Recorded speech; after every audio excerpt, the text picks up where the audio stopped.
Bonjour à tous, ici Alexandre Barthélémy, j'espère que vous allez bien. Bienvenue dans cette vidéo dans la série Achèteriez-vous ce business. Dans cette vidéo, je vais vous partager mon écran, ce qui est déjà le cas, et vous présenter un deal qui m'est arrivé par une campagne de SEA.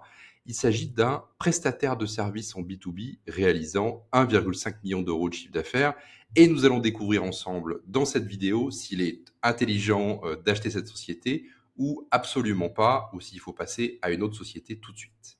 Comme je vous le disais, un peu de contexte, il s'agit donc d'un prestataire de services en B2C.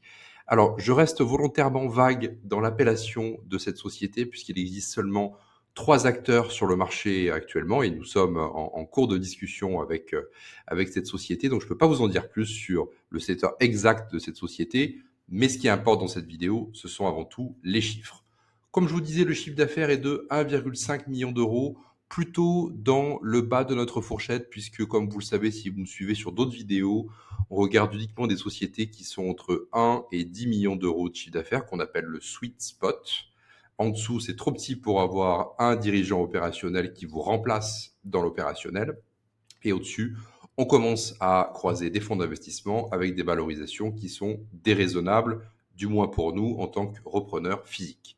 Le BE comptable moyen sur 3 ans est de 415 000 euros, ce qui est plutôt excellent puisqu'on a un ratio de 27,6% de l'EBE sur chiffre d'affaires, ce qui est plutôt encore une fois excellent pour cette taille d'entreprise-là. Le résultat moyen suit un peu aussi le BE puisqu'on est à 324 000 euros de résultat. Les capitaux propres sont de 369 000 euros. Je vous expliquerai pourquoi des capitaux propres aussi faibles par rapport aux résultats engendrés. On le verra encore une fois dans quelques instants. La trésorerie est de 300 000 euros. Il n'y a absolument aucune dette financière. Donc, c'est une entreprise qui est pour moi assez saine déjà sur le papier. Le prix de cession est de 2,5 millions d'euros. Je sais, pour ceux qui ont jamais fait encore d'acquisition, ça peut faire peur au début, mais si on veut une société rentable, en bonne santé, gérée en bon père de famille, ça peut coûter un peu cher. Mais bon, ça on verra aussi dans le calcul de valorisation dans quelques instants. Sont présents dans les effectifs une directrice d'exploitation et 38 personnes. Oui, ça peut faire beaucoup par rapport au chiffre d'affaires, mais je vous rassure, ces 38 personnes sont employées à mi-temps et souvent seulement quelques heures par jour. Le cédant n'est plus opérationnel depuis 4 ans, puisqu'il dirige 2 autres sociétés en plus dans lesquelles il est actuellement opérationnel. Donc, il a laissé vraiment la gestion quotidienne, hein, des tâches quotidiennes à cette directrice opérationnelle, directrice d'exploitation, qui fait admirablement bien son boulot, puisqu'on a une rentabilité qui est supérieure à la moyenne. Dites-moi déjà dans les commentaires, donc juste sous cette vidéo, si c'est un deal qui vous intéresse sur le papier et ce que vous en pensez. Surtout la question numéro 1, achèteriez-vous ce business? Pour aller un peu plus loin dans cette vidéo, si on fait un rapide calcul, quelle est la valorisation du business en partant sur une formule assez universelle qui est un multiple de l'EBE plus la trésorerie nette des dettes. Calculons déjà la trésorerie nette des dettes. Trésorerie moins dette égale 300 000 euros. Calcul plutôt très simple puisqu'il n'y a pas de dette financière dans la société, zéro. Donc trésorerie égale trésorerie nette. Soit un prix de cession de 2,2 millions d'euros. Donc on part du prix de cession de 2,5 millions d'euros auquel on retranche 300 000 euros de trésorerie nette positive. Contrairement à, si vous me suivez sur d'autres vidéos dans la série Achèteriez-vous ce business, à une autre société que l'on a présentée, que j'ai présentée il y a une semaine, qui faisait 15 millions d'euros de chiffre d'affaires, sur lesquels la trésorerie nette des dettes était négative et qu'il fallait ajouter au prix de cession, puisqu'on va payer cette trésorerie nette des dettes négative. Voilà, je ne veux pas trop vous perdre dans cette vidéo.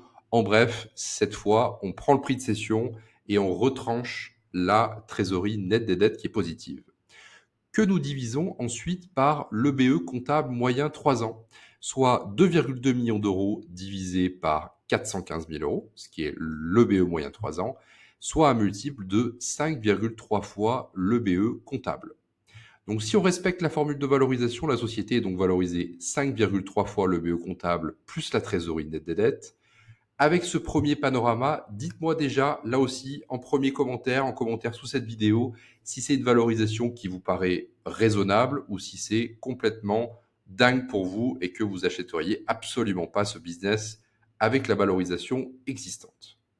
Pour moi, c'est encore un peu élevé, mais voyons ensemble s'il n'y a pas des retraitements possibles, puisqu'on voit souvent dans les différents dossiers que je vous présente dans ces vidéos YouTube, que c'est souvent dans ces retraitements-là qu'on peut aller chercher de la vraie rentabilité et finalement baisser, certes artificiellement, mais avec les outils qu'on a à disposition, le prix de cession de l'entreprise. Aujourd'hui, il existe un seul et unique actionnaire dans la société. Il prend 200 000 euros de management fee sur sa société au-dessus, sur sa holding. Il prend 75 000 euros de salaire par an sur l'une des sociétés qui est un peu plus profitable que les autres. La directrice d'exploitation, là je vous l'ai mis en rouge parce que ça peut être un petit peu technique, surtout pour ceux qui me suivent pour la première fois. La directrice d'exploitation est employée actuellement par la holding au-dessus, donc sur la holding qui gère les 3 entités, puisqu'il y a 3 entités dans le groupe, qu'il conviendra de faire redescendre dans l'exploitation. Puisqu'aujourd'hui, on ne va pas racheter la holding qui détient ces 3 sociétés, ça n'a pas de sens. On va venir racheter les 3 sociétés sous la holding au détail. Donc, on va faire 3 LOI différentes qui vont elles-mêmes basculer dans notre propre holding d'acquisition. Donc, après avoir rajouté la rentabilité avec le salaire du dirigeant sortant, on va réintégrer les 70 000 euros de salaire de la directrice. Donc, les dépenses liées à la direction actuelle sont donc de 275 000 euros à l'année. Nous n'aurons pas besoin de recruter ou de faire monter un manager pour faire piloter l'entité, car une directrice est déjà présente. Et nous descendons la rémunération de 70 000 euros dans l'OBE. Donc, on observe un retraitement positif de 275 000 euros, moins les 70 000 euros de la directrice d'exploitation, ce qui nous fait un retraitement positif de 205 000 euros, qu'il convient là aussi d'ajouter à l'EBE moyen 3 ans, soit 415 000 euros, ça c'est l'EBE comptable qu'on a vu au début de cette vidéo, plus 205 000 euros égale 620 000 euros d'EBE retraité cette fois. La valorisation n'est donc plus la même, vous vous en doutez. Si nous faisons de nouveau le calcul de valorisation, cela nous donne une valorisation à 3,5 fois l'EBE retraité plus la trésorerie nette des dettes. Il s'agit donc pour moi, encore une fois, d'une valorisation qui est tout à fait raisonnable par rapport à la taille de l'entreprise, sachant que, et peut-être que vous avez déjà eu l'occasion de tout simplement étudier des dossiers au-dessus de 10 millions d'euros, forcément la valorisation sera bien plus importante puisque le risque est amoindri. Personnellement, j'achète à 100% l'entreprise. Voilà, si cette vidéo vous a apporté de la valeur et si vous souhaitez aller plus loin, alors je vous encourage à postuler au Mastermind Buy and Build, le seul mastermind que j'anime et qui permet de reprendre ce type de boîte rentable sans apport, sans caution et en restant dans les 1 à 3 fois l'EBE plus la trésorerie nette des dettes en termes de valorisation de l'entreprise. Cliquez sur le premier lien en commentaire ou en description et rejoignez le mouvement. Merci de votre attention pour cette vidéo et à bientôt.